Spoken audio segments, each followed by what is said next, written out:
सा रे रे मम प प रे रे मम प प नि नि मम प प नि नि सा सा सा नि द प म ग रे म प प प मम प प प म प द नि द प म ग रे ग सा रे म प प प मम प प प म प सा नि द प म ग रे ग सा नि सा रे म ग रे रे म प नि द प म प नि सा रे म ग रे सा नि द प म ग रे म प प प मम प प प म प द नि द प म ग रे ग सा रे म प प प मम प प प म प सा नि द प म ग रे ग सा नि सा रे म ग रे रे म प नि द प म प नि सा रे म ग रे सा नि द प म ग रे म प प प मम प प प म प नि द प म ग रे सा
बोला मुंबईच्या राजाचा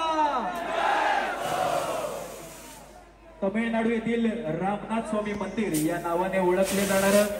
रामेश्वरम मंदिर हे या गणेश गल्ली मैदानात साकारणार आहे। 4 धाम पैकी एक आणि 12 ज्योतिर्लिंगापैकी एक असं मंदिर रामनाथ स्वामी मंदिर हे या गणेश गल्ली मैदानात अवतरणार आहे। श्रीरामांना जेव्हा राम सेतू ओलांडायचा होता, जेव्हा ज्या मंदिरात त्यांनी जी पूजा केली होती हे तेच मंदिर रामनाथ स्वामी मंदिर म्हणजेच रामेश्वरम मंदिर हे या गणेश गल्ली मैदानात या वर्षी अवतरणार आहे।